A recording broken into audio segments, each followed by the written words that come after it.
Fue por ello que a partir del 2 de marzo el BCRA comenzó un nuevo ciclo de contracción monetaria, que implicó una suba en la tasa de referencia de 150 puntos básicos, en conjunto con operaciones de mercado abierto para restringir las condiciones de liquidez vigentes en el mercado y que resultaron en un aumento en la tasa de las LEVAC más corta de 430 puntos básicos, mientras que la larga subió 480 puntos básicos.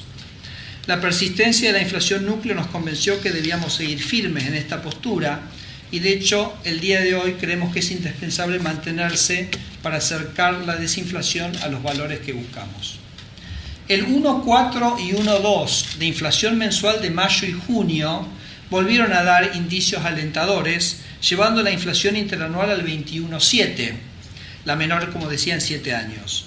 Julio, por otra parte, mostró una suba del 1,7% y aunque la tasa interanual siguió cayendo para llegar al 21,4, es un número que todavía no deja satisfecho al Banco Central, aún sabiendo que fue un mes donde gran parte de los aumentos fueron decisiones sobre precios regulados.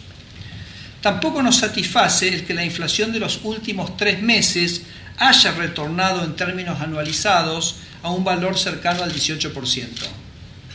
Por ello, hacia adelante, el BCRA persistirá en su posición restrictiva y la intensificará de ser necesario para llegar a fin de año a niveles cercanos al 1% mensual, valor requerido para encaminar el proceso de manera consistente con la meta del año que viene centrada en una inflación del 10%. El tipo de cambio flexible posee 2 funciones centrales para la economía. Por un lado, nos permite acomodarnos ante shocks externos. Por ejemplo, una crisis en Brasil que deprecia su tipo de cambio requiere un movimiento en el mismo sentido del peso argentino. Es importante esta flexibilidad para proteger la actividad interna y nuestro entramado productivo frente a dicho evento. Durante el último año y medio, el tipo de cambio ha estado cumpliendo este papel de una manera verdaderamente muy efectiva y muy rápida. Posibilitó que el Brexit, las elecciones en Estados Unidos y la crisis política en Brasil no afecten a la recuperación doméstica. La segunda función tiene que ver con el rol del tipo de cambio en mantener a la economía en un sendero de crecimiento sostenido.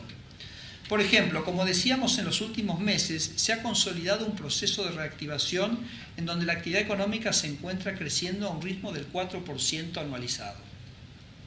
Ahora, el desafío es sostener este dinamismo en el tiempo y ahí es donde juega su papel indispensable el tipo de cambio flotante que Argentina nunca supo implementar.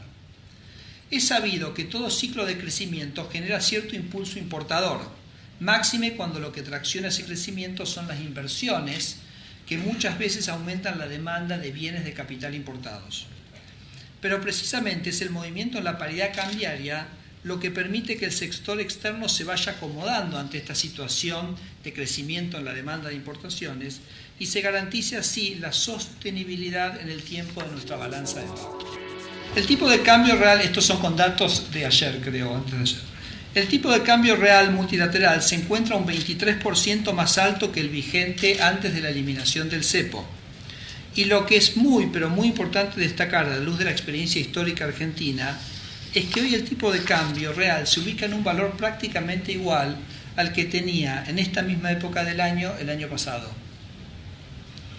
Pero con una inflación, como dijimos, que bajó a la mitad. Es decir, estamos bajando la inflación sin apelar a una anca cambiaria, sin el famoso recurso del atraso cambiario, sin esa ancla cambiaria que muchas veces se intentó en el pasado y que tantos dolores de cabeza le ha traído a nuestro país y sobre todo a ustedes. Si profundizamos un poco más en el análisis, veremos que el tipo de cambio real bilateral con Brasil, uno de nuestros socios comerciales más relevantes, está un 46% más depreciado que antes de la apertura del cepo. Tampoco olvidemos las mejores condiciones que generaron para nuestras exportaciones la reducción de las retenciones y la modificación de los reintegros. Contemplando este efecto, el tipo de cambio real efectivo para todos los destinos se ubica no un 23 sino un 32% por encima del valor previo a la unificación cambiaria.